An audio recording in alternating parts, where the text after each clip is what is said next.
Okay, and this is Jameel Rawls Studies, and I welcome the listener with a prayer. Listeners, I welcome all of you with a prayer for the spiritual fulfillment of your life's path, of your destiny's path, and whatever your excitements are, whatever your enjoyments are, whatever your desires are.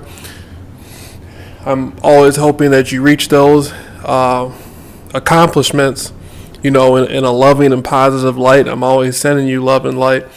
And what I want to talk about right now is a sort of a hypothesis that I have.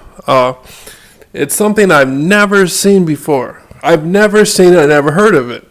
It doesn't mean no one's come up with the idea or no one's presented any work on it, or there hasn't been a lot of work done on it, but I've been looking for it and I can't find it. And it's a small hypothesis I just wanted to come up with to put it out there and brainstorm with people.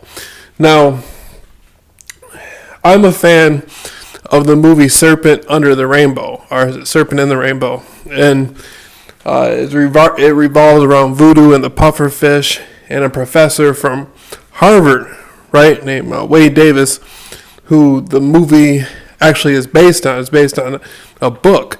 Now, Wade Davis has said a lot of it. Hollywood did wonders with it. And so the real story in the movie may have blown out of proportion a little bit, but the story is pretty much the same. This guy went down to Haiti, went and found a voodoo secret society, learned about the voodoo, the voodoo powder, the serum they create, they turn it into powder, and they can put somebody in a zombie state that's similar to death. Okay, that being said, this Haitian voodoo secret society has had this ability for a long time. And I feel the question needs to come up. Was this formula being used on slave plantations in the Deep South, just like New Orleans or, Mississippi, Alabama? You would have to think, if the Haitians were doing this on each other, if the Haitians are doing this on each other to work people in sugarcane fields, then what's to say a gigantic slave plantation wouldn't be using this as well in some way? It really goes to say there's cults over in the Middle East who would find people in battle, or they would drug people, and they would drug them and bring them up to a hill, and they would tell them, then they would wake them up and say, "You're in heaven."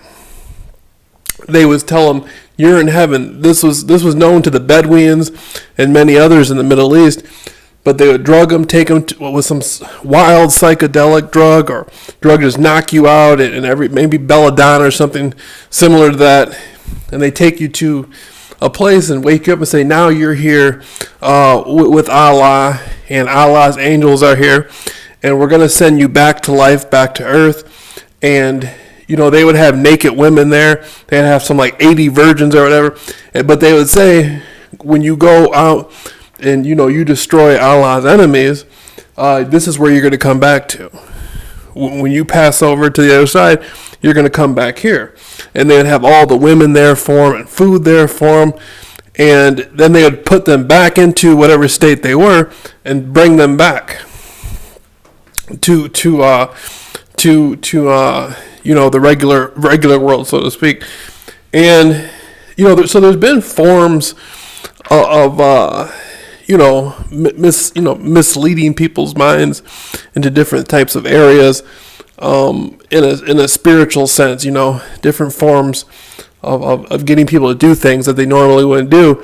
Now, I've never heard anybody come out formally online and say, "Hey, listen, that might have been being used as pufferfish zombie potion. The zombie potion may have been used as slave plantations." And slavery is long over with.